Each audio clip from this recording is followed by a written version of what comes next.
Buenas tardes, doctor. Doctor, buenas tardes. ¿Terminaste con la lista? ¿Ya están todos presentes? Sí, doctor. Ya terminé. Fabuloso, ya, ok.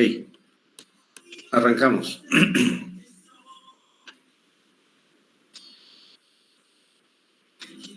Ya. A ver, ¿qué grupo le empiezo hoy día? Creo que era de Mariluz, ¿no? Sí, doctor. Va a presentar ya la pantalla.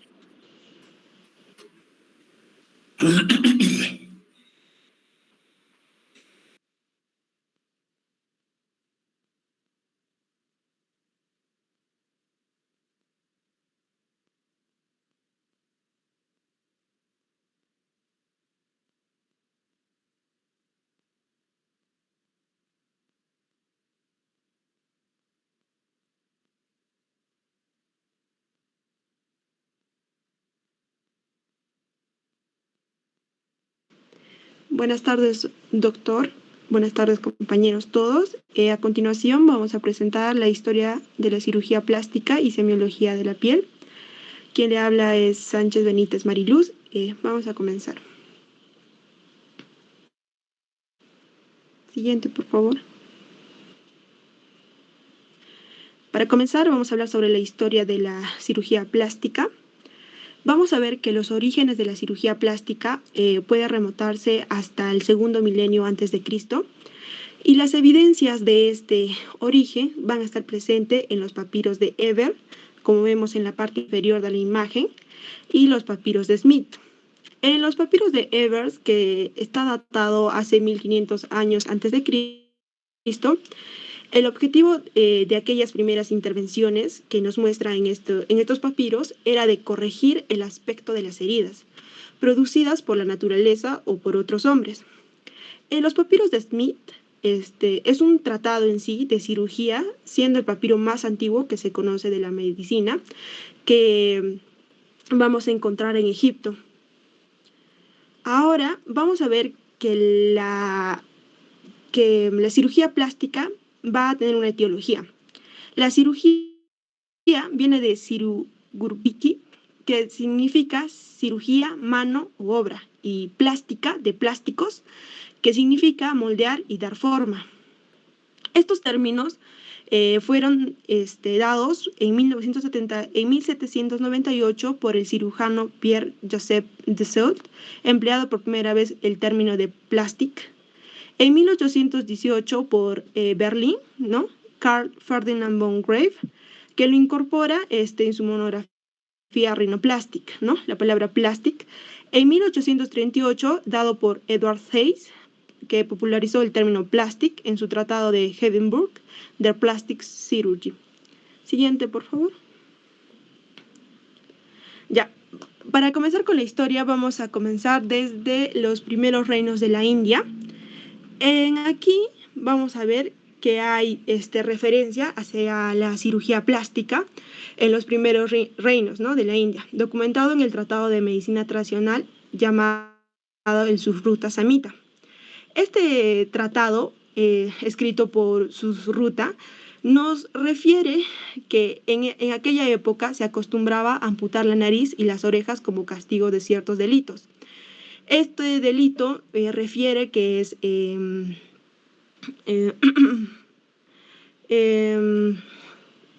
o sea, es el delito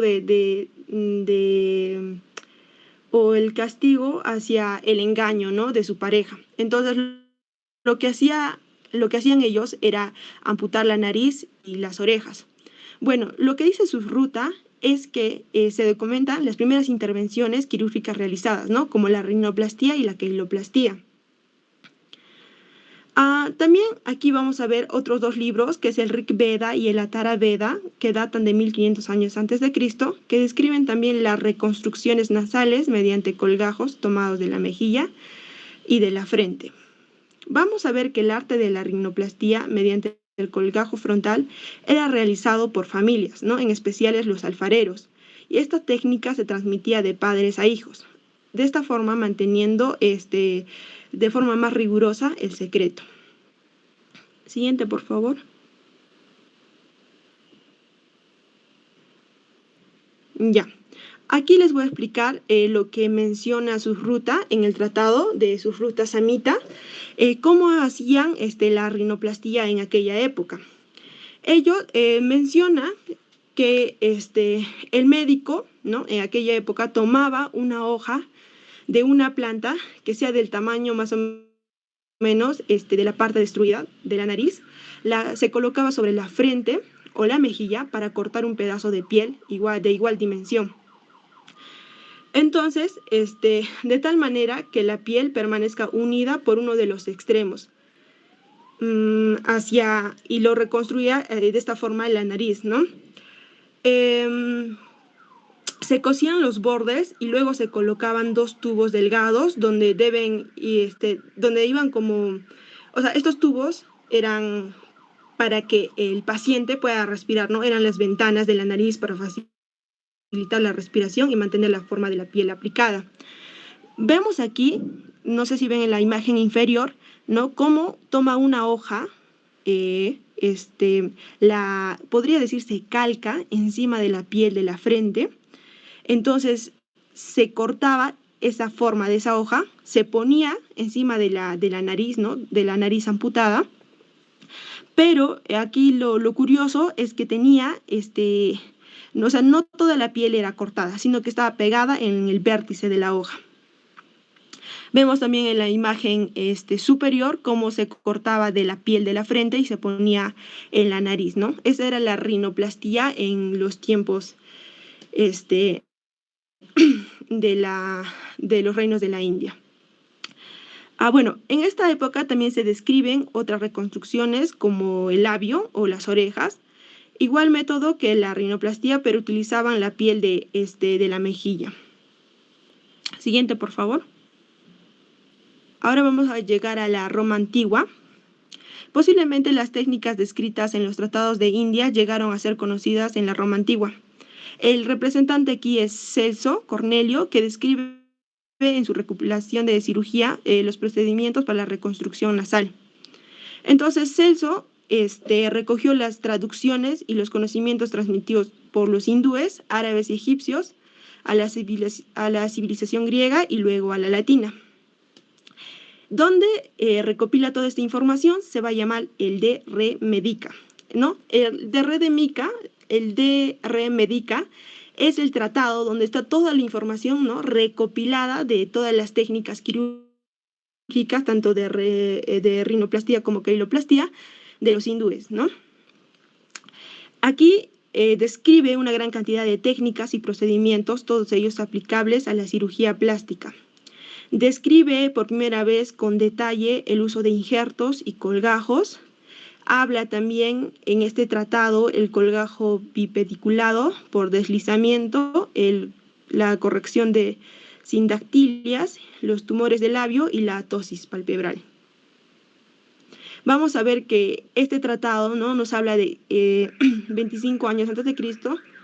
Es decir, que ya teníamos información sobre la cirugía plástica, ¿no?, que nos da a conocer Celso Cornelio. Siguiente, por favor. Vamos a ver que en la Roma antigua también tenemos aquí se valoraba la cirugía, ¿no? ¿Por qué? Porque había marcas que se grababan en esclavos, fugitivos y calumniadores, llamadas cicatrices F y K, ¿no? Entonces, quienes podrían de alguna manera disminuir estas cicatrices o disimularlas eran pues famosos cirujanos. Dentro de esos tenemos a Eros, ¿no? Eros es reconocido como un cirujano famoso por eliminar este tipo de cicatrices F y K, que les hacían, como les digo, a esclavos, fugitivos o calumniadores. Bueno, les hablaba de Aulo Cornelio Celso, que usó en su célebre tratado del Re de Medicina, ¿no?, diseños para movilizar tejidos que hoy denominamos colgajos de avance. También podemos recalcar que personajes como Justiniano II utilizaron estas técnicas, ¿no?, para reconstrucciones de la nariz. Por ejemplo, Justiniano II perdió en una batalla parte de su nariz y utilizaba las técnicas explicadas, ¿no?, para una rinoplastía. Siguiente, por favor. Ahora vamos a llegar a la Edad Media. En la Edad Media podemos decir que hay un declive del avance de la cirugía plástica, ¿no? Como hemos visto hasta ahora, se ha habido grandes avances sobre la rinoplastía o la queiloplastía, pero es en la Edad Media donde el Papa Inocencio III lo considera como un blasfema que atenta contra la obra divina. Entonces, las intervenciones estéticas de esta manera fueron prohibidas por este Papa y de esta manera hay un declive, ¿no?, en la información recabada de la cirugía plástica. Siguiente, por favor. Ahora llegamos al Renacimiento. En el Renacimiento podemos, sobresale el padre de la cirugía plástica moderno, así denominado, a Gaspar Tagliacozzi. Su técnica consistía en ligar a la nariz un colgajo de la piel tomada del brazo, como vemos aquí en la imagen, tanto superior como inferior. ¿No? Se toma un colgajo del brazo adherido a la nariz, hasta que ésta se podría adherir, ¿no?, cicatrizar, y luego se cortaba. De esta manera hacía la rinoplastía. Siguiente, por favor. Ahora llegamos al siglo XVIII y XIX. Les voy a mencionar como que los avances más importantes descritos. Vamos a ver a Rose, que describió por primera vez las palatorrafias. El barón de Dupuytren estudió y trató la enfermedad de contractura de la fascia palmar. De Novillers describe por primera vez en 1856 la zetaplastia. Von Graffe practica y publica la rinoplastía y el uso en sus escritos por primera vez la palabra, ¿no?, cirugía plástica. Dieffenbach difunde el término en Inglaterra y Corpue la práctica y publica también la rinoplastía. Warren en 1840 practicó y describió el injerto de piel total.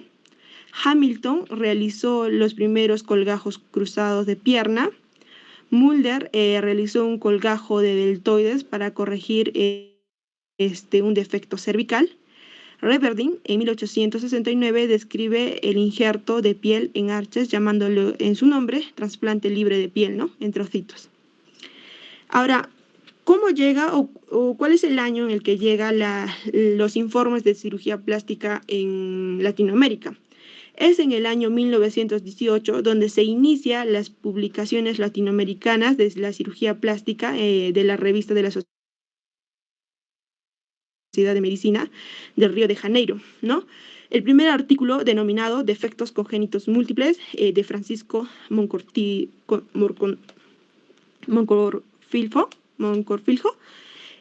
fue el primero en describir, ¿no?, un artículo aquí en Latinoamérica dando a conocer la cirugía plástica en el año 1918.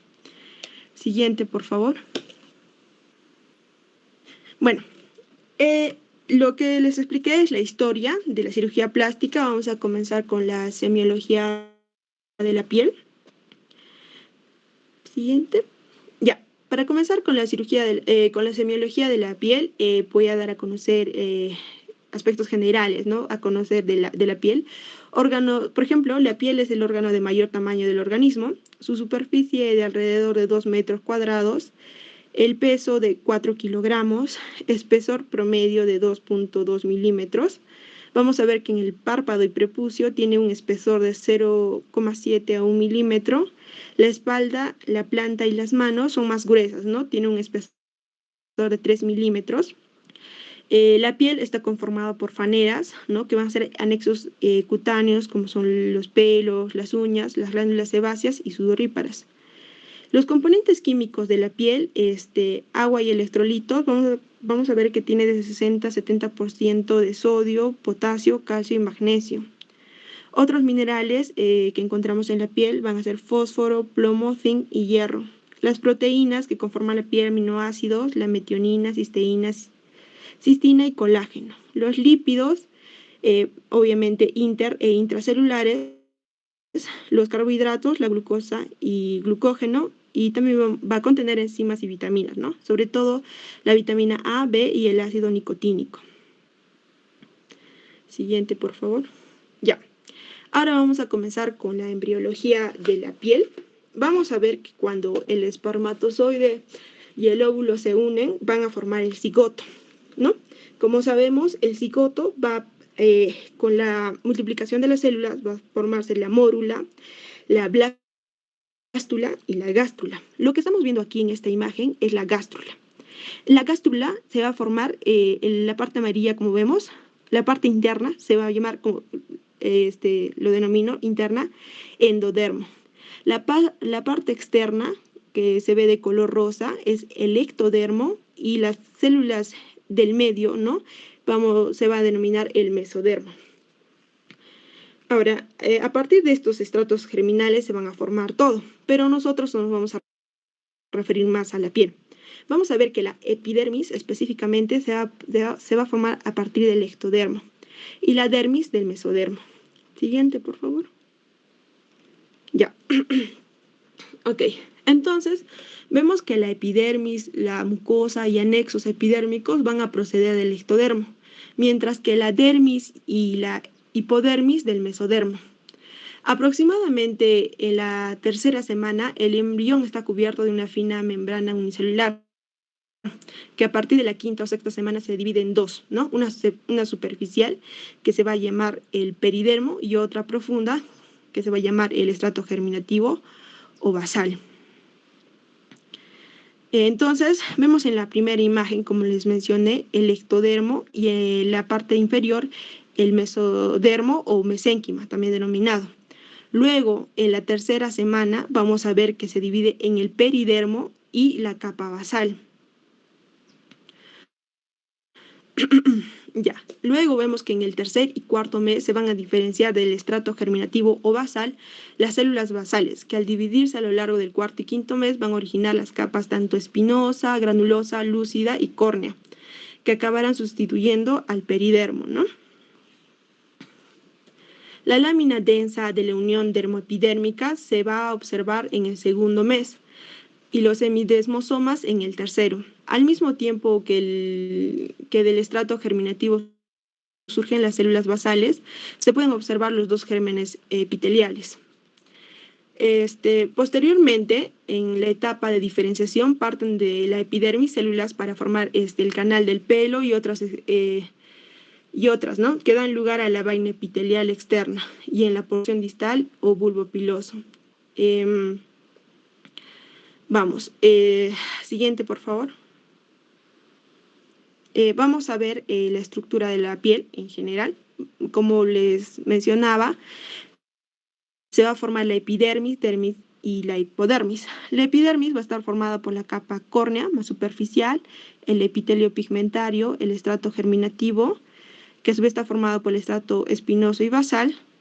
Vamos a ver que en la dermis encontramos el músculo erector del pelo, las glándulas sebáceas, el folículo piloso. En la dermis también encontramos la papila del pelo, las fibras nerviosas, ¿no? Los vasos sanguíneos y los linfáticos, además de encontrar las glándulas sudoríparas y el corpúsculo de Pacini. Siguiente, por favor. Vamos a explicar cada parte de la piel. Vamos a comenzar por la epidermis, ¿no? Vamos a ver que la epidermis va a estar conformado por diferentes capas, ¿no? Vamos a ver en la capa más basal, vamos a encontrar la capa más inferior, vamos a encontrar la capa basal, luego la capa espinosa, granulosa, lúcida y córnea. Vamos a ver que el estrato basal va a ser el estrato de renovación celular, denominado también epidermopoiesis, ¿no? Estas células van a diferenciarse y madurar, cuyo objetivo es conseguir la queratinización, ¿no? Ese es el objetivo terminal. Ahora vamos a encontrar la zona de diferenciación, que va a estar formada por la capa espinosa y granulosa, donde las células se van a diferenciar y madurar. Y vamos a encontrar la zona funcional, ¿no? Que en sí es la capa córnea, la más superficial, que es podría decirse la capa protectora y donde se van a eliminar las células. Siguiente, por favor. Ya, entonces vemos que la epidermis está formado en un 90% por los queratinocitos, ¿no? Estos queratinocitos van a estar compuestos de gránulos de queratoyolina, que vamos a encontrar en el estrato granuloso. A su vez, va a contener los corpúsculos de Otland y los queratinosomas, que vamos a encontrar en los estratos granulosos y espinosos de la epidermis. Si bien la epidermis está compuesta por un 90% de queratinocitos, también vamos a encontrar otros tipos celulares, como van a ser los melanocitos, ¿no? Estos melanocitos van a pasar la melanina de los melanosomas a los queratinocitos. Entonces, el color de la piel va a depender del tamaño y de la distribución de quién, de los melanosomas, no del número de melanocitos. Otro tipo de celulares que vamos a encontrar son las células de Langerhans, localizados en el estrato espinoso. Nos va a dar va a formar como parte del sistema inmune, ¿no? Van a presentar antígenos a los linfocitos T. Otro tipo celular que encontramos en el epidermis son las células de Merkel, ¿no? Que vamos a encontrar específicamente en la capa basal y son los receptores táctiles. Siguiente. Ya, ahora vamos a ver la fisiología de la hipodermis. La hipodermis va a ser el tejido conjuntivo laxo que contiene numerosas células adiposas. Entonces va a constituir el panículo adiposo o lo que se conoce como el tejido celular subcutáneo. ¿Cuáles son sus aspectos fisiológicos? La hipodermis, primero, tiene una reserva de grasas para aportar energía al organismo, que generalmente es una energía a largo plazo. Su grosor suele variar según las zonas del cuerpo, ¿no? Hay mayor grosor de hipodermis, por ejemplo, en las palmas de las manos, de los pies, y hay zonas donde no hay hipodermis, por ejemplo, en el aparato reproductor femenino, en los labios mayores, ¿no? Y también va a variar según el estado nutricional del paciente. Actúa como aislante térmico, entonces va a ayudar a conservar el calor corporal y protege algunos órganos. Después, acerca de los anexos cutáneos, el complejo pilosebáceo es un complejo que va a estar distribuido en todo el cuerpo, excepto en las palmas y plantas de las manos y de los pies, y en el dorso de las falanges terminales, ¿no? La función que va a tener es de aislamiento y de protección del ambiente. Por ejemplo, a nivel de los ojos, las cejas y las pestañas suelen desviar el sudor, ¿no? Y la papila pilosa, este complejo pilosebáceo, va a ser un tejido conjuntivo laxo también que se encarga de recoger vasos sanguíneos y algunos nervios de la dermis para aportar nutrición y sensibilidad respectivamente, ¿no? Al pelo. Ahora, esta papila pilosa va a ser la responsable del control del ciclo piloso, del crecimiento, ¿no? Pero las papilas pilosas no crecen de forma continua, o sea, no todo el tiempo están en crecimiento. Hay fases de crecimiento, de reposo caída y de reposición de pelo, ¿no? Aparte de que estos folículos pilosos, su actividad es individual. No todas las papilas están en crecimiento, ¿no? Clínicamente están programados y pasan por 3 fases sucesivas. Una fase anágena, que es una fase de crecimiento, que es la fase fundamental. Una fase catágena, que es una fase de involución, donde el pelo se va a preparar para caerse. Y vemos en la imagen cómo es que se desprende la raíz del pelo, ¿no? Para pasar a una fase telógena, que es la fase de reposo o de caída, que dura generalmente de 2 a 3 meses, y en esta fase de caída podemos perder por día hasta 100 folículos pilosos. Posteriormente, las glándulas sebáceas. La función de estas glándulas es la de sintetizar sebo, y la secreción sebácea está constituida mayormente por triglicéridos, ¿no? Sintetiza sebo. Después, otra función que tiene es de hidratar la piel, y esta hidratación va a depender de la cantidad de sebo que produzca. ¿Bajo qué mecanismo? Esta grasa secretada por la glándula que se va a depositar sobre la piel, retiene el agua. de las glándulas sudoríparas y va a evitar que se evapore, ¿no? También tiene, junto con esta función de hidratar, va a lubricar la piel. Tiene otra función que es bacteriostático y fungistático, que está relacionado con la acidez de la piel y se produce más por la mañana, un dato característico. Ahora, hay glándulas sebáceas que no están asociadas a un folículo piloso y se van a distribuir por zonas del cuerpo, por ejemplo, en labios o en las mucosas, los puntos de Fordyce, también en el pezón o a nivel de la areola, los tubérculos de Montgomery, como vemos aquí en la imagen, a nivel de los genitales, las glándulas de Tyson, que se depositan en el anillo del glande, o en los párpados, las glándulas de Meibomian, ¿no? Bueno, ahora para hablar de la semiología de la piel, nosotros para hacer semiología en la piel tenemos que tener en cuenta 3 puntos importantes. Primero, tenemos que saber acerca de la historia dermatológica del paciente y de sus antecedentes. Después tenemos que evaluar el diagnóstico morfológico y por tercero el diagnóstico topográfico de las lesiones, ¿no? Entonces vamos a evaluar la forma de presentación de la lesión y en qué lugar se aparecen las lesiones. Entonces, ¿cómo es que evaluamos la forma? Vamos a tener muchos parámetros. Primero el tamaño, ¿no? Si es una lesión en milímetros, en centímetros, también si el tamaño es a extensión de la piel, o sea, en toda la superficie de la piel, o si hay un crecimiento extra de la superficie, ¿no? Por ejemplo, con una verruga. Entonces se tiene que determinar el tamaño, la forma, si las lesiones son redondeadas, ovaladas, poligonales, los colores, eritematosos, violáceos, acrómicos, pueden ser hiperpigmentados o pueden ser hipopigmentados, ¿no? La superficie de las lesiones, si son lisas, rugosas, brillantes, los bordes, generalmente bordes regulares o irregulares, ¿no? Aunque pueden ser difusos, elevados. Su consistencia, si son blandas, duras, leñosas, remitentes, y también el contenido, ¿no? Si tienen contenido ceroso, purulento, contenido hematológico. Y el número, si son lesiones únicas, si son lesiones escasas o múltiples.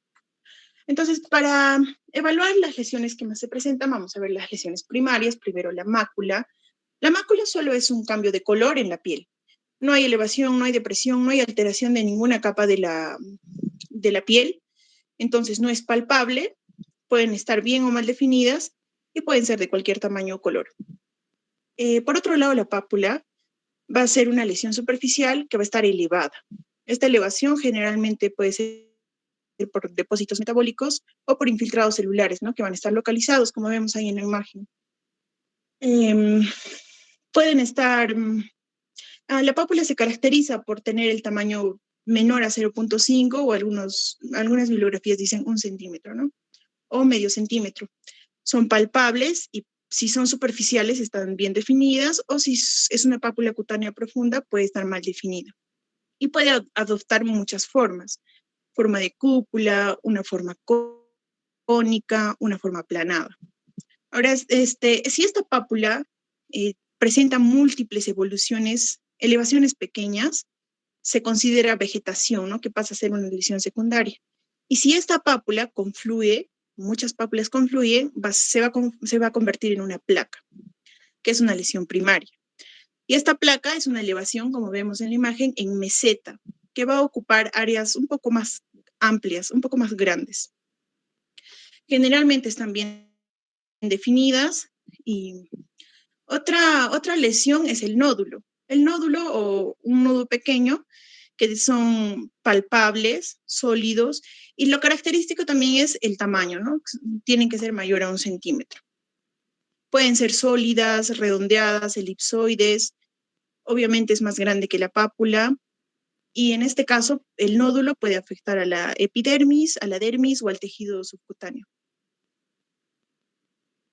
La vesícula y en este caso la ampolla también van a depender del tamaño, menor a 0.5 o mayor a 0.5 centímetros. Son cavidades, es una cavidad superficial que va a estar circunscrita, elevada, que contiene líquido, ¿no? Este líquido, el contenido puede ser suero, puede ser sangre, y las formas que puede adoptar la vesícula puede ser en forma de cúpula, ¿no? O umbilicadas. Siempre, las vesículas siempre son superficiales, entonces van a estar bien definidas. Y se originan por la separación, como vemos aquí, por la separación de varios niveles de la piel. Entonces puede ser separación a nivel subcorneal o intraepidérmico, ¿no? Y las pústulas, que son cavidades superficiales que van a contener exudado. Suelen ser blanquecinos, amarillentos, o pueden ser verdosos, amarillentos, o hasta hemorrágicos. Y pueden variar de tamaño y de forma. Continuando, también tenemos el quiste. El quiste es una cavidad que contiene líquido o puede ser sólido o semisólido. Tiene un aspecto esférico, como vemos, una consistencia elástica, y lo característico es que va a tener un recubierto, va a estar recubierto por un epitelio, como una cápsula fibrosa, ¿no? La roncha o el abón, esta lesión se da por un edema en la porción capilar de la dermis y se manifiesta como una pápula o placa rojizo pálido que suele desaparecer a las 24 o 48 horas. Entonces cambian con rapidez su forma y su tamaño, ¿no? Y el aspecto puede ser redondeado, espiral o irregular. Y después tenemos las lesiones secundarias. Dentro de estas, la erosión va a ser una consecuencia de la separación entre capas epidérmicas o también subepidérmicas. Por ejemplo, consecuencia de vesículas o ampollas que se rompen, ¿no? Pero lo característico de las erosiones es que solo va a afectar a la epidermis. Por eso es que cuando cicatriza, cuando cura, no va a formar cicatriz y suele estar bien definida. La costra o corteza o cáscara tiene aspecto de cáscara, ¿no? La costra se origina cuando el suero, la sangre o el exudado que estaba contenido se seca en la superficie cutánea. Entonces pueden tener muchas formas, pueden ser delgadas, friables, gruesas o adherentes. Y el color también va a variar, ¿no? De amarillento, verdoso o rojos oscuros. Ahora, si el exudado que contenía, digamos, una vesícula revienta o involucra toda la epidermis, las costras pueden ser gruesas y adherentes, ¿no? Y esto puede acompañar, por ejemplo, una necrosis de los tejidos profundos. Ahora, la descamación es consecuencia del desprendimiento del estrato córneo, nada más. Y las formas que puede tener, se puede presentar en hojuelas grandes, o pueden ser adherentes, o pueden ser costras sueltas. La úlcera es una solución de continuidad. Quiere decir que se extiende hacia la dermis o la hipodermis. Entonces, cuando cura, a diferencia de una erosión, la úlcera sí va a formar cicatriz. Y siempre va a ocurrir en un tejido con alteración patológica, entonces va a ser secundario a un trastorno. Las cicatrices son sustitución de la piel con un tejido fibroso, ¿no? Por un defecto de una úlcera o una lesión abierta o herida.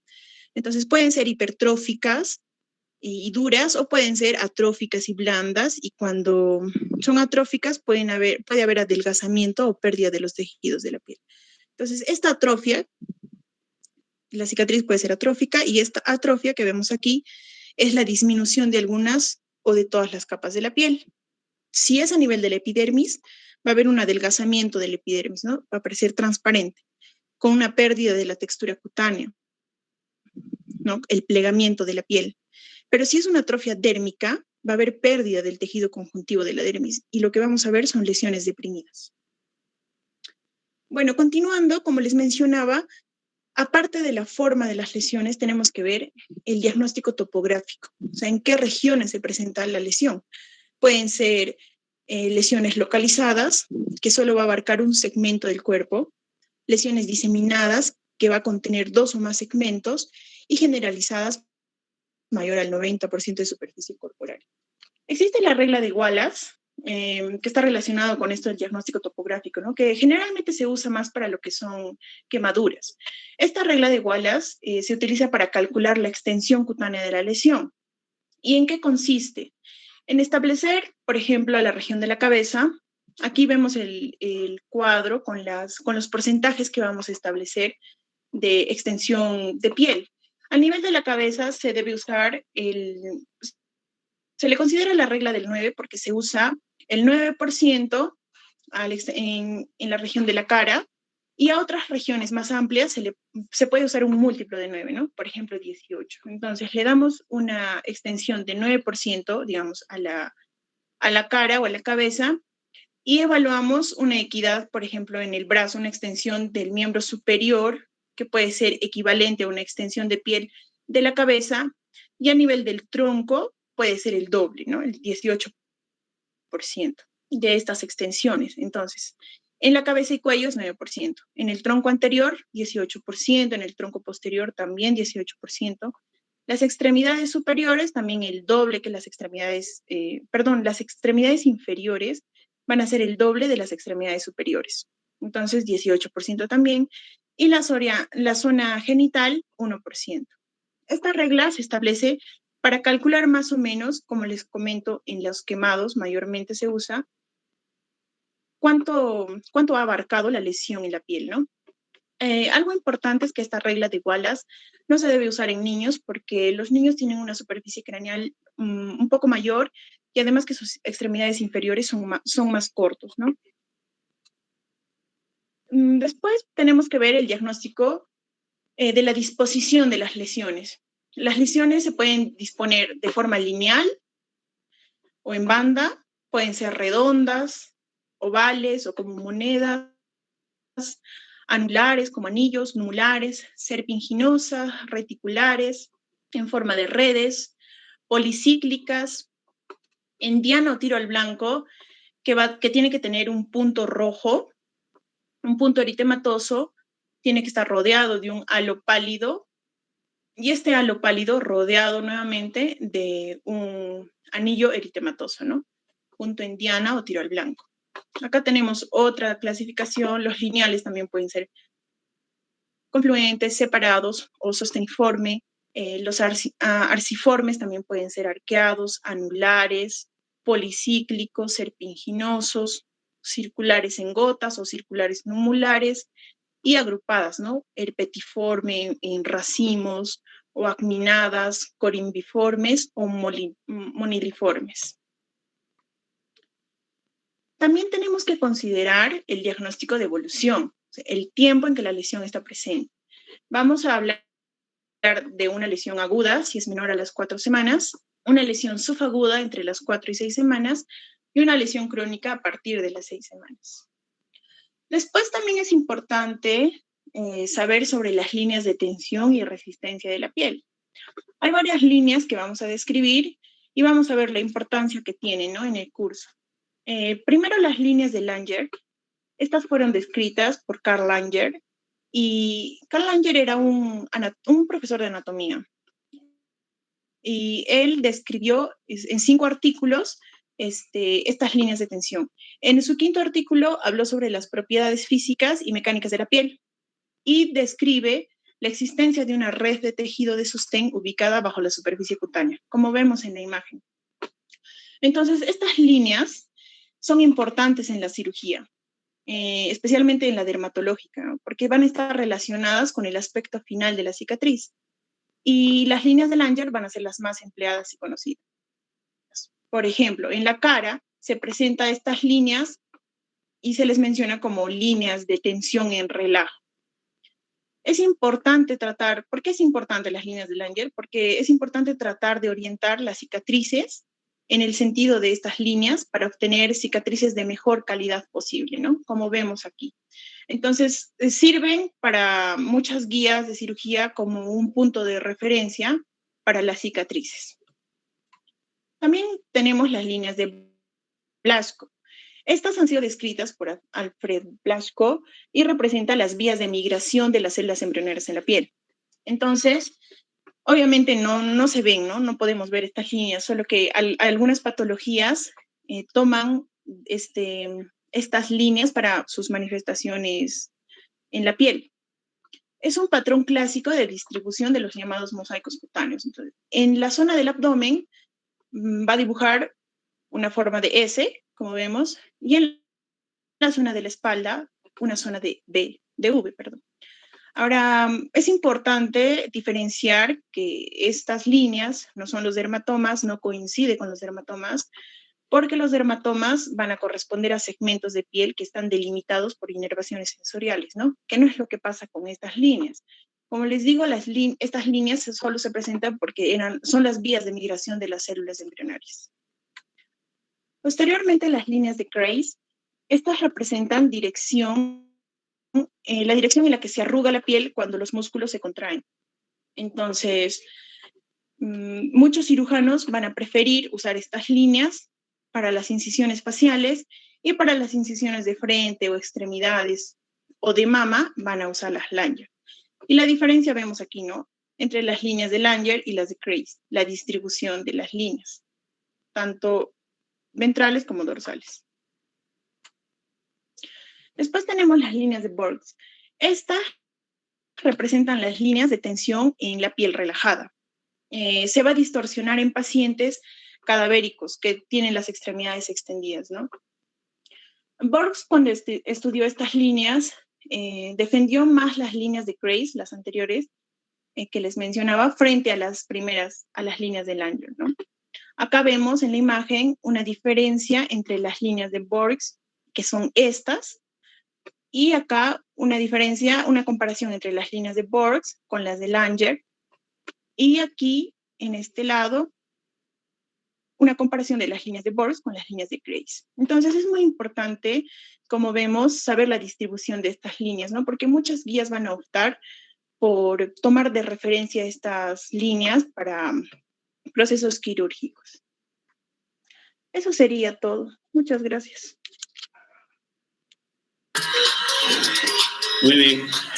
Lo más lindo de la disertación, la música final. Mentira. Es necesario que sepamos este tema porque vamos a trabajar en piel. Todo lo que vamos a hacer es en piel. Así que vamos a volver a repetir el tema de semiología ahorita y después les voy a tomar un pequeño examen. Sencillo. Son 20 preguntas nomás sobre semiología de la piel y el que no está, happy verde. Muy bien, seguimos con el siguiente grupo, por favor, que también nos va a hacer semiología de la piel, pero me imagino que va a hacerlo mucho más fino, ¿no? Hay un tema, algo que quería comentarles. A ver, ¿cuál es la primera cirugía estética, reconstructiva, estética, que está registrada?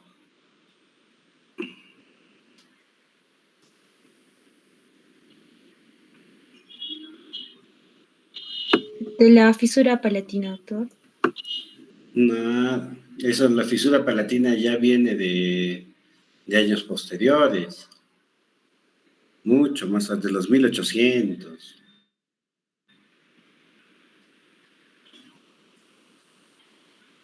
Ya. Doctor, la rinoplastia que explicó mi compañera, cuando trataban de sacar una parte de la frente y ponerlo... No, pero ese es el colgajo indio, que se llama, por eso que se hacía en la India, para la reconstrucción. El de Gaspar Tagliacozzi, doctor. ¿Perdón? El de Gaspar Tagliacozzi, saca una piel del brazo. No, esos son colgajos retardados que se hicieron antes que se hicieron casi paralelos a los colgajos de la India. Casi tienen la misma época, pero hay uno que es antes.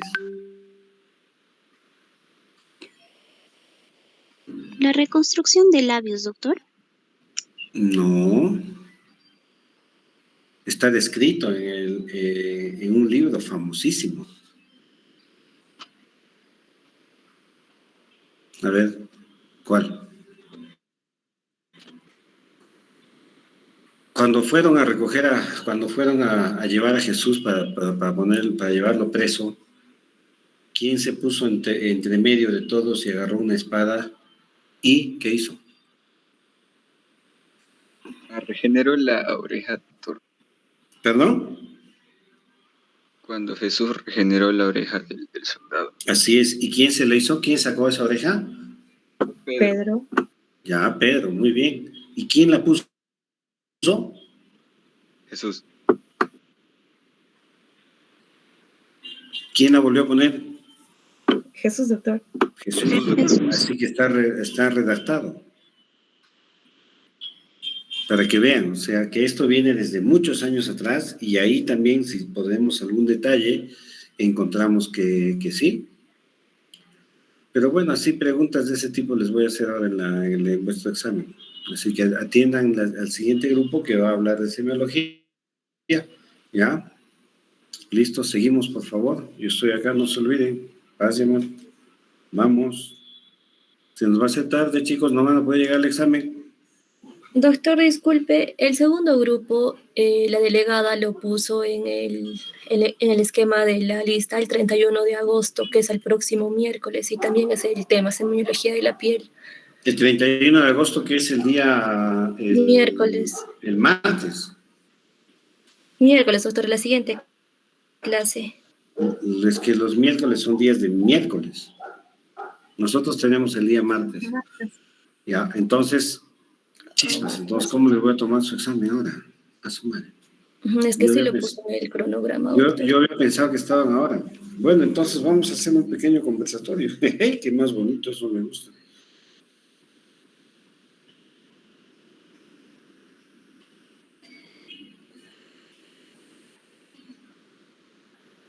¿Y ahora qué hacemos? A ver, ya, conversatorio. ¿Cuántas diapositivas? La primera, por favor, vamos a empezar a hacer un conversatorio en base a esas diapositivas y todos los demás a participar. Ta, ta, ta, ta, ta, ta, ta, ta.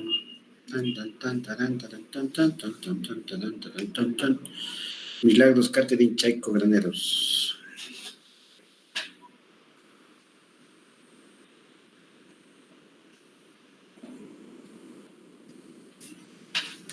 Ok. Ahí dice, ahí falta un nombre para el cirujano, Gustavo Enrique José Buenblas. Por casualidad, ¿has averiguado qué decía en el papilo de Evers? Doctor, ¿Averiguaste qué decía en el papiro, qué dice en el papiro de Evers?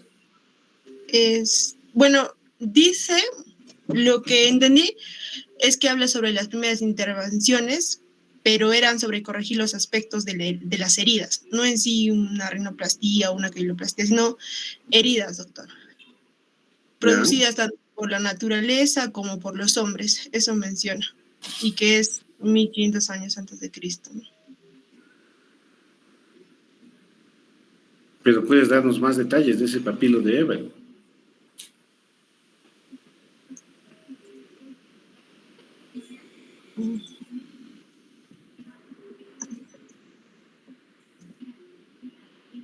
¿Dónde lo descubrieron?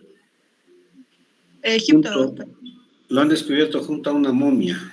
No sé si me acuerdo que es en una tumba de Asaf, Asaif, creo que es algo así. Asasif. Ajá, Asasif. Ah, sí, doctor. Asasif, ya, bueno, más o menos por ahí. Sí. Bueno, menciona que fue descubierto, como usted menciona, entre los restos de la momia en la tumba de Asasif, en Luxor,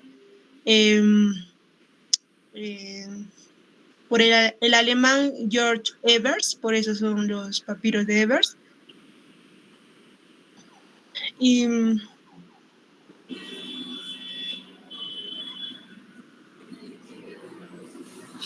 ya, en ese papiro de Evans había mucha farmacología de herbaria. sí, doctor. Dice que contenía 877 apartados que describen numerosas enfermedades en varios campos de la medicina, como la oftalmología, ginecología y la gastroenterología. Ya, ahí más, en ese tratado también habla sobre algunos insectos y cómo los utilizaban. A ver, cuéntame, o ¿puedes hablarme sobre eso?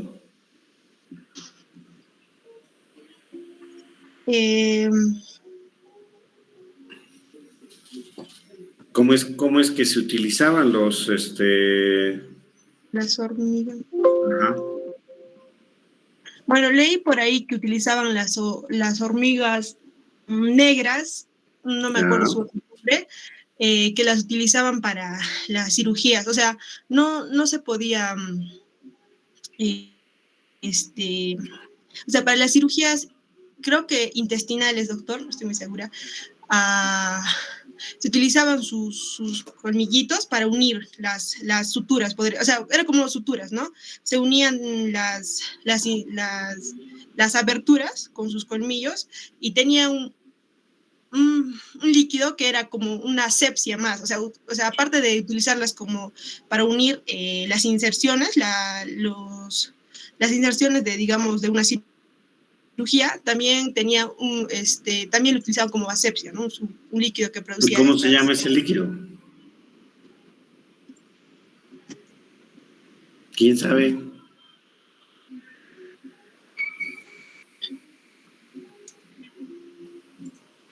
¿Ya pues? ¿Quién sabe cómo se llama ese líquido?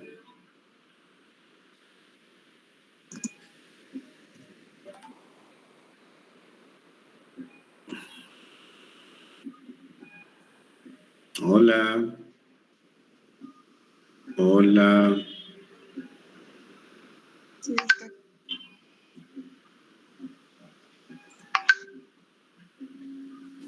Hola.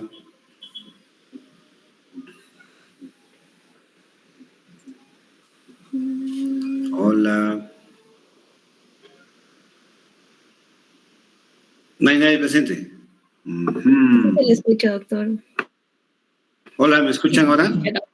Sí, doctor. Sí, doctor.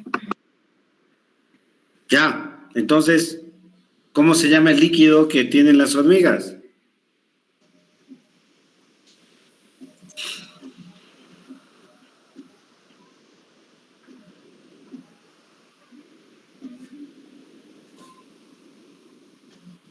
Doctor, ¿el ácido fórmico? Tienen ácido fórmico, exactamente. Pero el ácido fórmico es se usa como desinfectante, pero en pocas cantidades lo tienen las hormigas. Como antisépticos se usa, ¿no?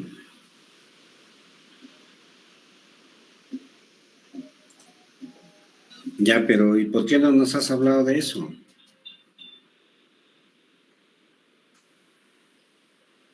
¿Qué habla habla algo de las arañas? ¿Qué propiedades tienen las arañas? ¿Qué es lo que se utilizaba de las arañas?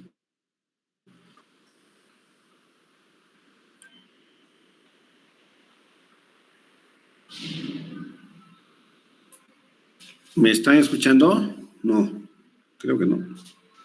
¿Me oyen? Sí, Sí, doctor, le doctor, sí, escuchamos. sí, sí, sí. Sí se le Ya, escucha. vamos a ver, ¿qué hablan de las arañas, pues?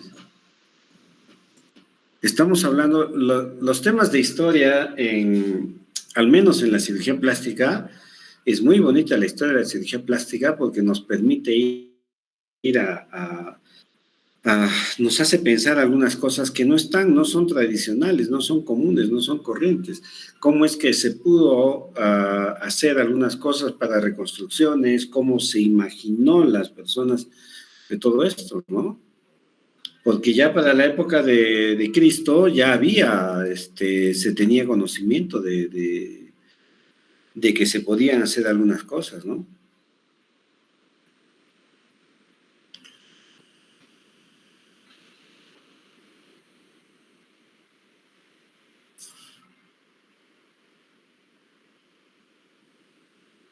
Y el papiro de Smith,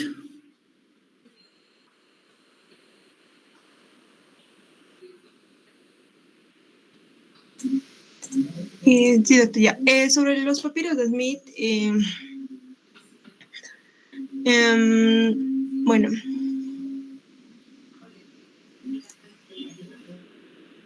menciona que es uno de los papiros más antiguos que se conoce sobre la medicina, siglo XVIII de Egipto.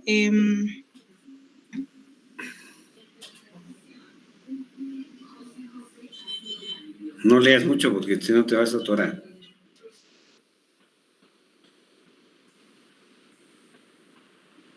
Eran papiros de tipo más quirúrgico que clínico.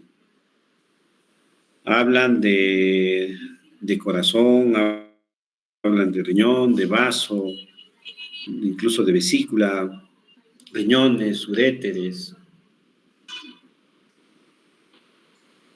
Después hablan sobre algunas patologías tipo cicatrices, arrugas en la cara, utilización de algunos componentes que habían, ¿no?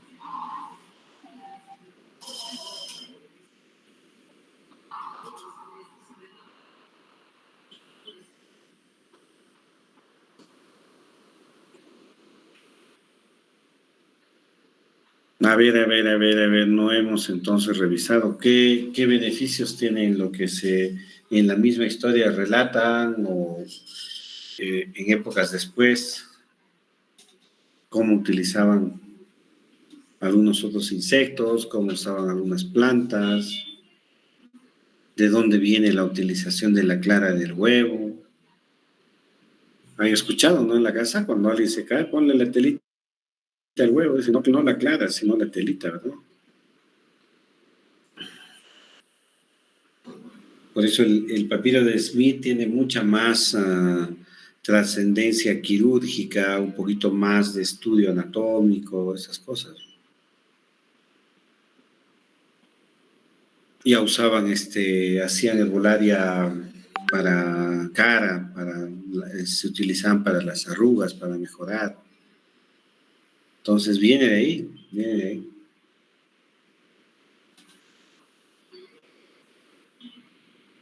Bueno, a ver, ¿qué vamos a hacer con ustedes ahora? Van a tener que hacer nuevamente el tema, porque ya háblame de la historia de la cirugía plástica a nivel América, a nivel de Perú. A nivel de Perú sí hay, no hay escritos, pero se ha encontrado de que en en unos restos arqueológicos habían fisurados. Y se pensó que ya en esa época corregían a los fisurados en los labios. Así que tenemos que verlo.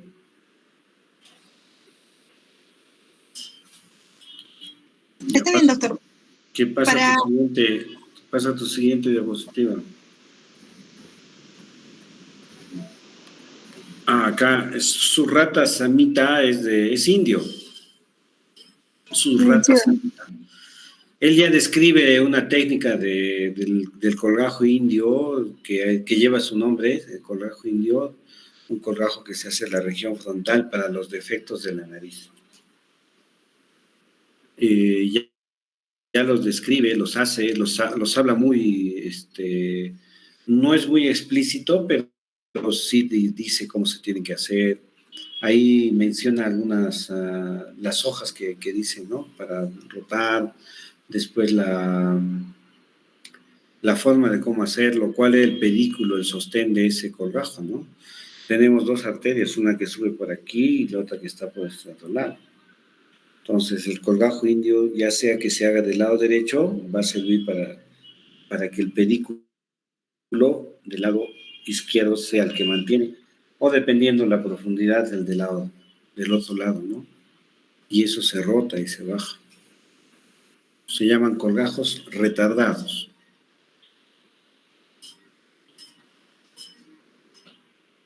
Así que ya había todo un arte. ¿Ustedes han visto la película El Médico?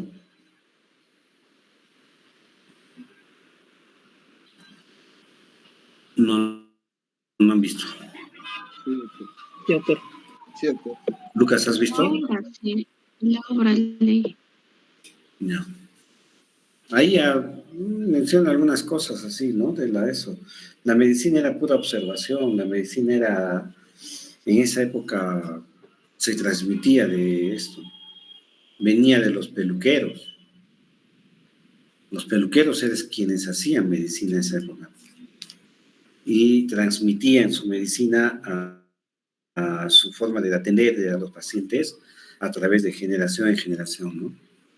No había una norma que diga, tú vas a ser médico, me voy a entrar a la Universidad Andina y ahí te van a formar. No había. Ahí estabas supeditado a que a alguien le caigas bien y que las cosas se hagan de buena manera. Nada más.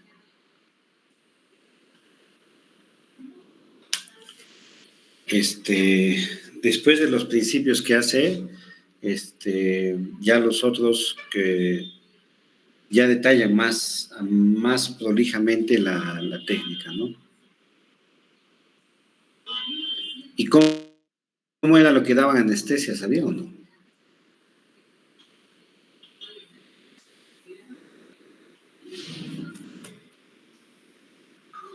¿Saben cuál es la primera anestesia que se dio?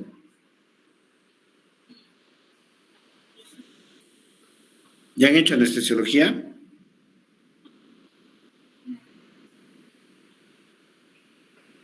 Sí, doctor.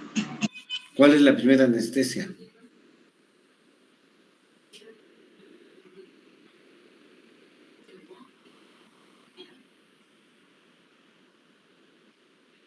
Anestesia con éter, doctor. ¿Oye? No, nada, está descrita en el mismo libro que les he dicho.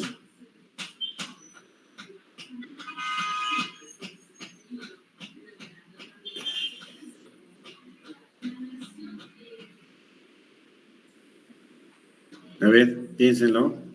Doctor, algunas culturas utilizaban el alcohol para anestesiar bueno, no inducirlos a anestesia, pero sí llevarlos a otro estado, ¿no? Donde no sean conscientes de lo que pasaba y no sientan dolor.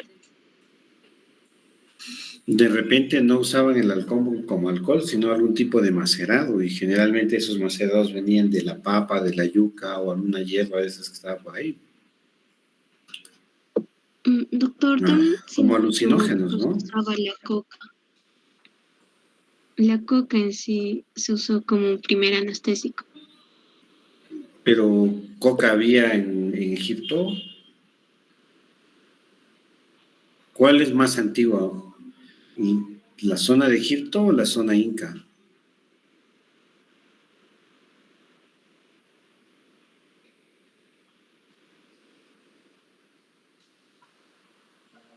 El opio, doctor. La política es el opio del pueblo. La religión también. Podría ser, por eso alucinógenos, claro que se han usado. ¿Compresiones, doctor? ¿Compresiones en nervios? ¿Compresión? Sí, en Egipto. ¿Cómo? Compresiones en nervios y plexos para producir anestesia. Pero eso más que anestesia va a producir adormecimiento, entumecimiento. Pero anestesia no. A ver, presiónate un nervio y tenlo un rato ahí. Y después que te pinchen, te corten, wow. No va. Bueno, la primera anestesia la dio ¿quién? ¿Quién fue el paciente? ¿Y quién la dio?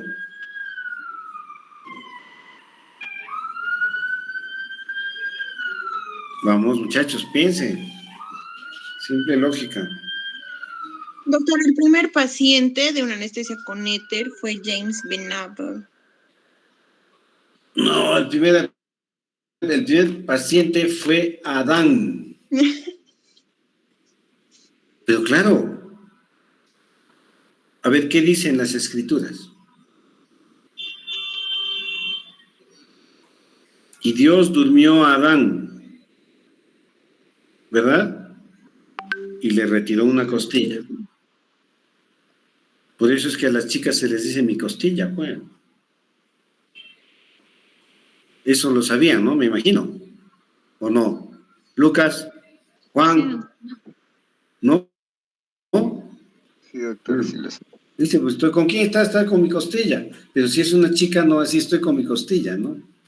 Un varón puede decirlo. Pero es así, pues, si es la primera anestesia. O sea, como si lo durmió y le sacó una de esto, tuvo que anestesiarlo, porque eso duele terriblemente. A ver, háganse un cortecito pequeño y van a ver qué van. A ver, sigue tu otra diapositiva. Esto está que me encanta. Aquí está la rinoplastía india, ¿no?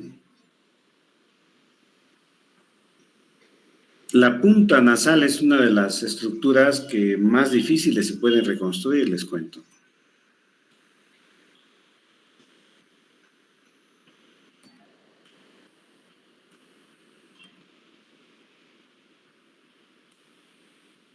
Inicialmente el diseño del colgajo indio era así, como están viendo, porque de ahí se bajaba y se rotaba el mismo colgajo, pero finalmente el colgajo indio salió invertido, era una flor con un trébol que se hacía acá en la frente, en la parte alta, y el pedículo, porque inicialmente ese pedículo que están viendo, o el diseño que están viendo ahí en la diapositiva, no era funcional.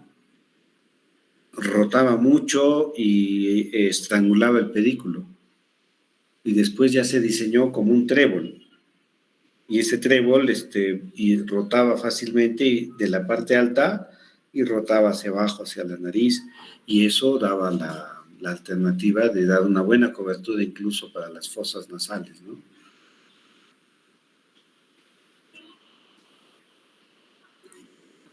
Hace un año, ¿será? 2 años, nació acá en Cusco un niño con arritmia. Son casos muy excepcionales que se presentan. Un niño sin nariz. Sin nariz. Bueno, no sé qué habrá sido. A ellos no se les puede hacer reconstrucción hasta que son más grandes, definitivamente. Así que tiene que vivir sin nariz. Bueno, sigan pasando tu diapositiva, la que sigue. Celso. Ajá. ¿Quién fue Celso?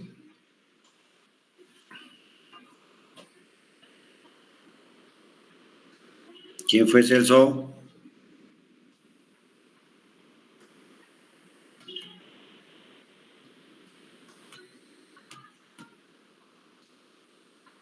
Hola. ¿No están? Un filósofo, doctor. Un filósofo griego, doctor. ¿Quién? Un filósofo, doctor. Ya. Antes, bueno, se hacía filosofía, medicina, matemáticas, de todo.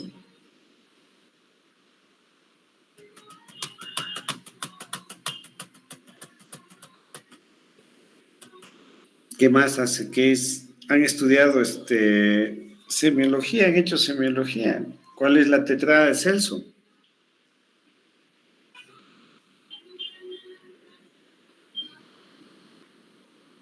Sí, doctor. Hola. Rubor, ¿Cuál es? rubor, para la inflamación, doctor. Rubor, calor, dolor y tontor. Claro, imagínense, bueno, eso se hace en base a la observación, pero estaba escrito ya, Celso lo clasificó y por ahí viene la tetrada de Celso, ¿no? Y aparte que ya describe con mayor detalle lo que era la parte de injertos, de colgajos, ¿no? Ya daba mejores alternativas para las reconstrucciones. ¿Por qué en esa época? Porque por esa época había pues mucha batalla y eran con espadas, con esas cosas, ¿no? Ahora te meten un balazo y ahí adiós quedaste. Antes era todo espada, lanzas, piedras, hasta te dañaban de repente, ¿no? Para defenderse, pero o te mordían. A ver, ¿quién sigue? Roma antigua, falta.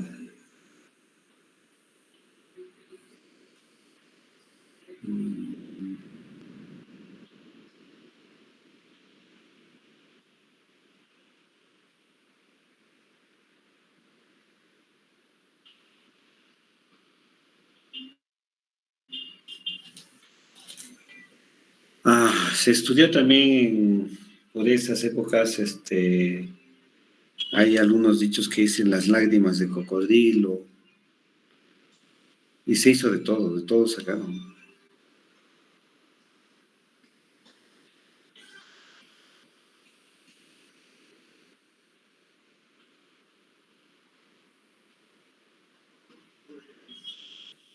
Acá hay un comentario que está, y es muy cierto, dice, más cirujanos saben cómo causar supuración que curar heridas. ¿Por qué lo dice? A ver.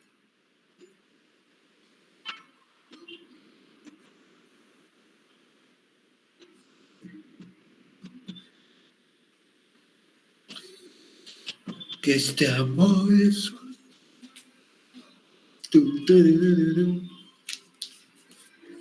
Amor es un sueño de locos. ¿Por qué dice ese? ¿Por qué dice más cirujanos saben cómo causar supuración que curar heridas?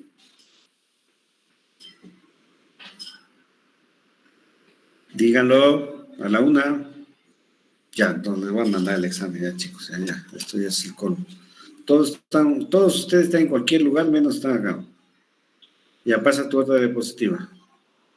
Porque los cirujanos tachaban de cirujanos y en vez de solucionar el problema de las heridas, las infectaban.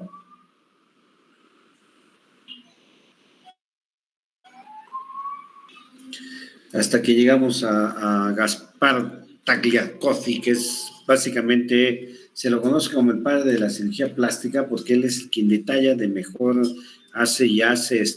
presenta ya algún libro en el que detalla las cosas con dimensiones, ángulos, porcentajes, alturas.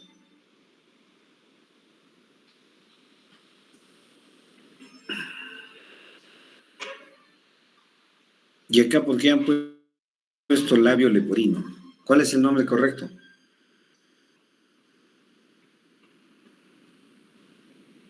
Paladar hendido, doctor. ¿Perdón? Paladar hendido. ¿Alguien le ha escuchado a vuestro compañero? Lucas, habla fuerte. Tú estás allá, estoy acá. Paladar hendido. Paladar hendido, doctor. ¿Y el labio leporino?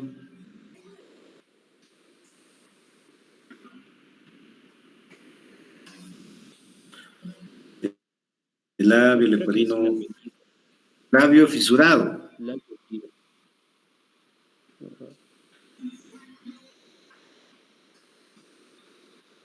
Labio fisurado, queiloquisis, doctor. Claro. Labio fisurado, paladar hendido. Pasa, por favor. Bueno, después de eso ya vienen cantidad de cirujanos que hablan. Aquí, ¿quién habla de la cetoplastía? Es de Denver Village, ¿dónde está? Denon Village.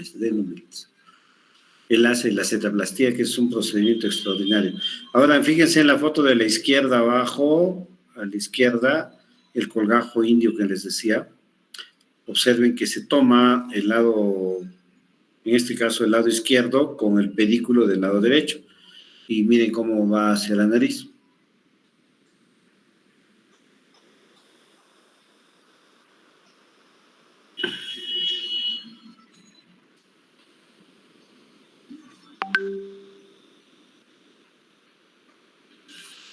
Warren, Hamilton, Mulder, Revertin también tiene muchas cosas sobre injertos de piel.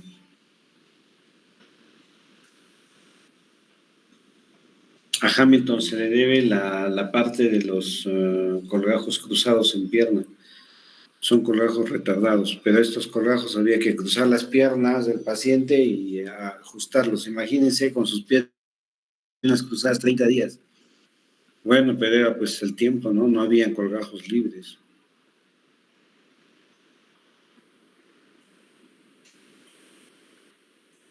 Ya, otra.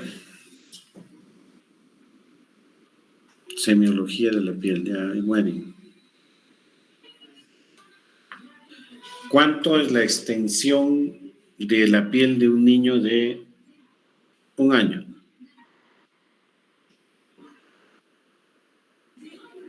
¿Cuál es la superficie corporal de un niño de 2 años?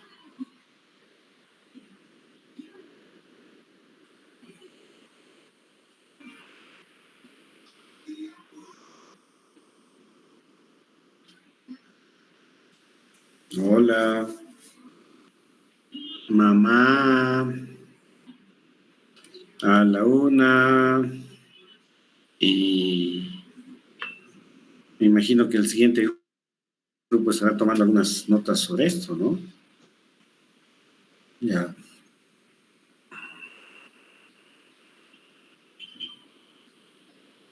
¿Con qué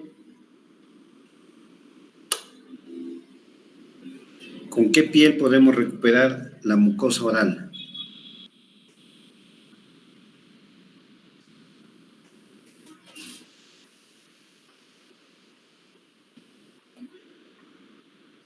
Hola.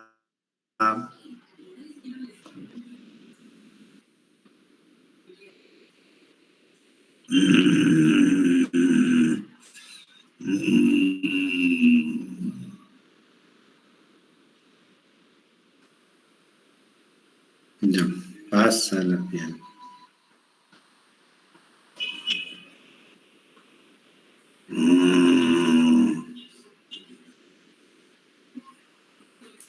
Bueno, de acá no necesitamos mucho. Pasa la piel.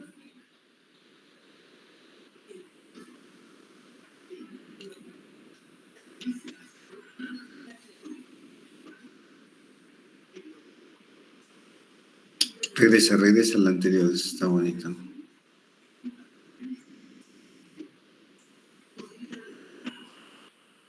¿Qué es la filagrina?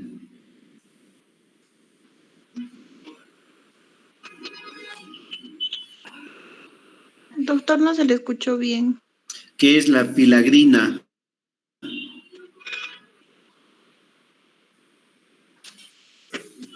Es una proteína. ¿Y esa proteína qué hace? Es fundamental para la formación y función de la barrera de la piel. Es importante. Para barreras de la piel, ¿qué forma? Pues la filagrina, ¿qué hace? ¿Dónde llega? ¿Cuál es su función?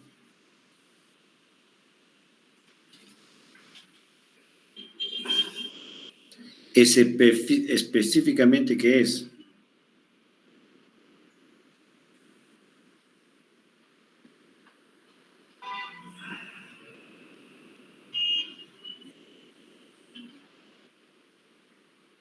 ¿Qué es la filagrina? Hola.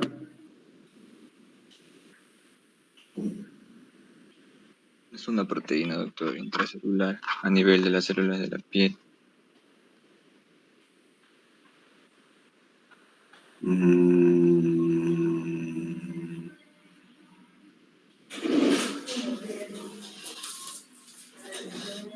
Hola.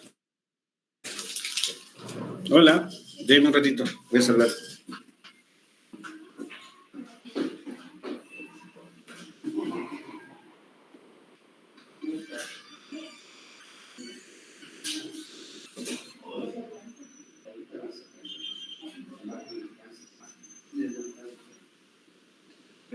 Gracias.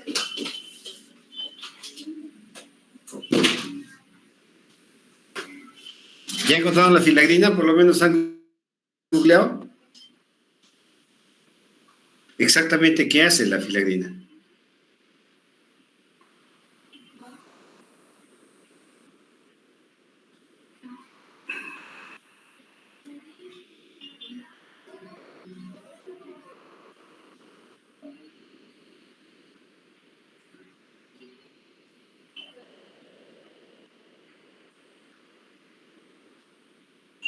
Ya. Doctor, la filagrina es... ¿Y de dónde viene su nombre? Doctor, pero en sí la filagrina es esa proteína que... La verdad que no escucho, no sé qué tiene esto. Creo que soy yo el que me estoy yendo, me estoy volviendo sordo. Hola. Doctor, ¿me escucha? Auméntale volumen, por favor, a tu... Un ratito, doctor.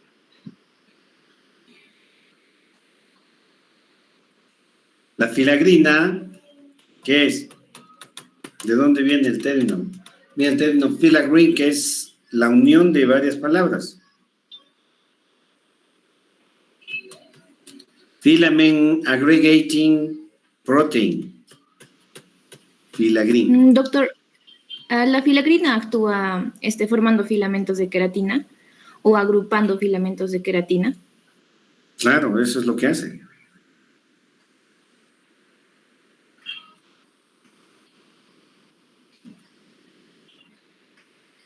A nivel de estrato granuloso, el precursor de la profilagrina hace que los gránulos de queratoyalina se establezcan en el estrato granuloso de la epidermis. Y este es el precursor proteico inicial de la filagrina. En el estrato granuloso, ahí va. Y esto después forma la barrera epidérmica, que va hasta el estrato córneo, ¿no? Eso es. Pero creo que no han repasado bien ustedes, chicos. Deberían habernos dicho acá, pero esta es la semiología de la piel, acá se forma esto. ¿Por qué les digo esto? Porque nosotros vamos a trabajar en la piel. Cirugía plástica trabaja en la piel y necesitamos conocer la piel. Eso es todo, simplemente, no necesitamos más nada. Hay algunas estructuras que de repente ni las vamos a ver, como otras que sí las vamos a estudiar, repasar, conversar, hablar, ¿no?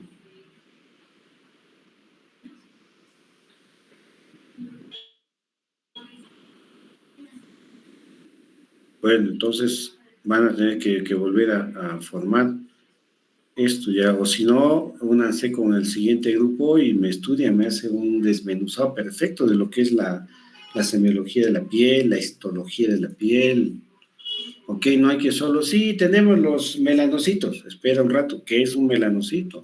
¿De dónde proviene la melanina? ¿Qué es la melanina? ¿Cómo se forma? ¿Cómo actúa?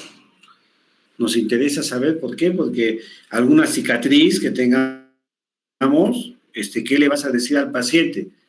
No, señor, va a quedar imperceptible, se va a borrar. Mentira, no hay cicatriz que se borre, solamente mejoran, se acomodan, disimulan.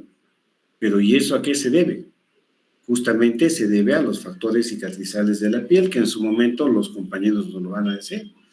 Esos factores cicatriciales de la piel nos ayudan a entender qué es lo que tenemos que hacer en adelante. No es solo ya córtame, hazme, ¿no? Un paciente llega a la consulta con una herida y dice, quiero que me dejes invisible. Escucha, tienes que volver a nacer, ¿no? Pero es así. Entonces necesitamos hablar. Hay algunas patologías que nos van a inducir a que tengamos que conocer perfectamente, ¿no? Algunas cosas de la piel. Y si no las conocemos perfectamente, por lo menos debemos conocerlas en general. Está bien que la filagrina, como han dicho, es una proteína que sirve de protección a la piel, ¿no? Pero si la rebuscamos un poquito más, se van a dar cuenta que va al estrato granular, son la queratoyalina, de ahí pasa a ser la formación de grupos de cornificación, etcétera, todas esas cosas, pero se genera de una sola cosa. Las células de Langhans, las células de Meckel, ¿qué son? ¿Para qué sirven? ¿Sí? Hay que ver. No se olviden el tacto fino, el tacto grueso. Ustedes le operan a un paciente y después les va a venir a decir, tengo adormecimiento acá. Es normal, no te preocupes, pero explíqueme por qué. No te preocupes, eso va a pasar. Tienen que decirles, por este fenómeno estás así. Por esto es que tienes que tener mucha paciencia, hay que esperar, hay que ser cautos, precavidos. A ver, ¿quién sabe en cuánto tiempo cicatriza una herida? Por 20 a la 1, por 20 a las 2, por 20 a las 3, nada. 28 días, doctor. ¿Perdón? Antes de los 28 días se conoce como epitelización y después, si ha pasado más de 28 días, se conoce como cicatrización. Mi pregunta fue, ¿en cuánto tiempo cicatriza una herida? Doctor, ¿podría ser hasta 2 años? De 6 a 12 meses. De 6 a 12 meses, dice Carlos. ¿Quién más ha hablado? De Yanira, creo, no, Jacqueline. Doctor, sí ha Hasta pasado 2 más de años, doctor. Ya están dando vueltas, fatal. El ciclo de cicatrización de la piel es de 365 días. En algunas personas puede ser menos, en otras puede ser más. Pero lo que se puede esperar en los órganos, tejidos, es ese tiempo. Así que no es que ya me pasó una semana y ahora me voy a jugar fútbol. Vete a jugar fútbol, pues tú estás en plena cicatrización y vas a tener más complicaciones.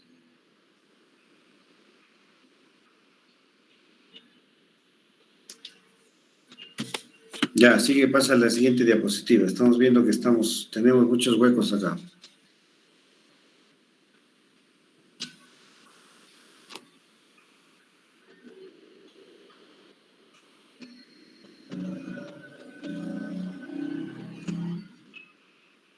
Ahí está bien. En los niños, ¿cuál es la última grasa que se pierde?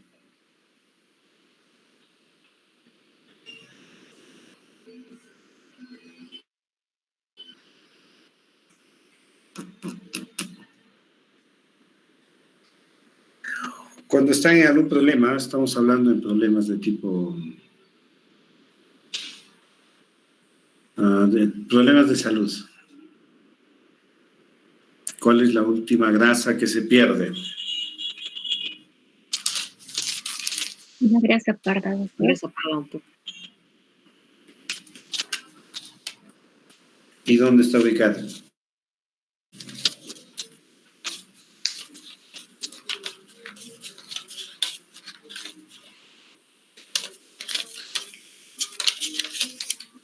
De pajaritos quiero llevar este canto a mí, que no pudiera necesitar. ¡Vamos!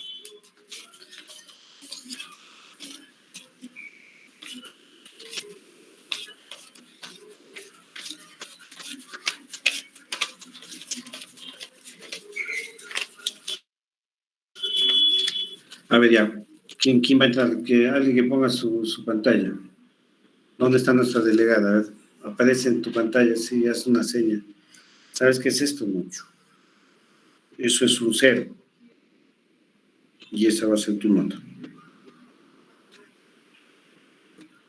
Ya, no tenemos que... Estamos en una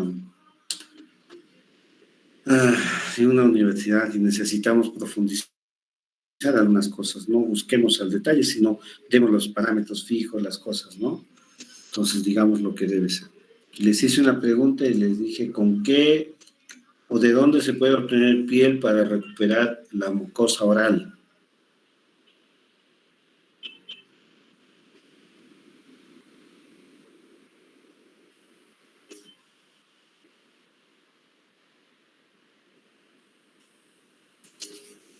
Hola. Hola. Doctor, ¿podría ser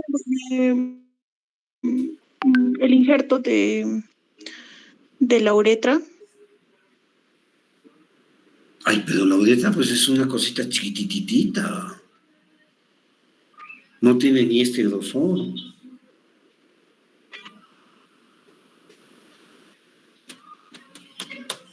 Puede ser.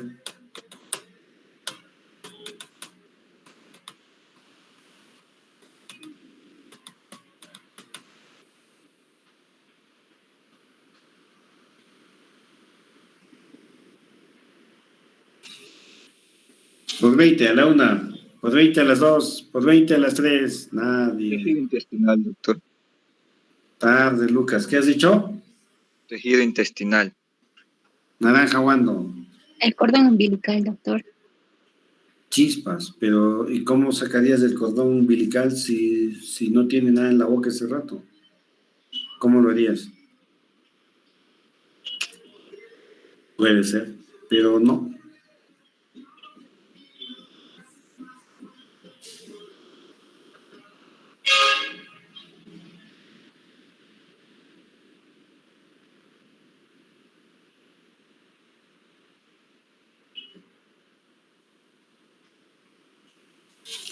De la vagina.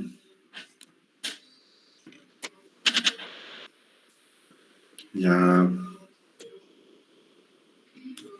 Bueno, vas a ver tu...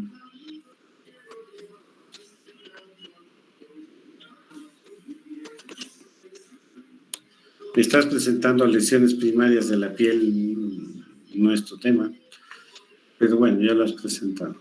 A quien le toque va a estar. Aquí cómo se divide la piel, por qué la sensibilidad de acá es diferente a la de acá, por qué esto es diferente a esto. A ver, estamos haciendo semiología de la piel, entonces tenemos que hacer un estudio dermográfico de la piel. Hay que decir, sectores de la piel tienen esto, tienen aquello, se dividen tantos. ¿Por qué lo que toco acá no lo siento acá?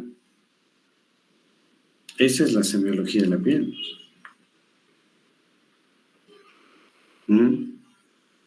Así Carlos le va a decir a su enamorada, mi amor, tócame acá que ráscame mi pie, pero ráscame acá. Ajá, ya, gracias. Y feliz su pie. No, no sé. ¿Por qué se da esa característica en la piel? Ya, entonces vamos a hablar por interno con nuestra delegada. Ya, muchachos. Para empezar las exposiciones, ya, nos hemos desempolvado. Siguiente clase me hacen nuevamente la historia de la cirugía plástica. Solo historia, la semiología la van a dar el otro grupo. Solo la historia, pero detallamos mucho más la historia. Faltan muchas cosas en historia de la cirugía plástica. ¿Ya? Necesitamos algo de historia del Perú también en cirugía plástica. Hay que investigar un poco más. No se basen solamente en lo que estamos. ¿Ok? Listo. Bien, muchachos. Cuento 3, el que se queda en aula.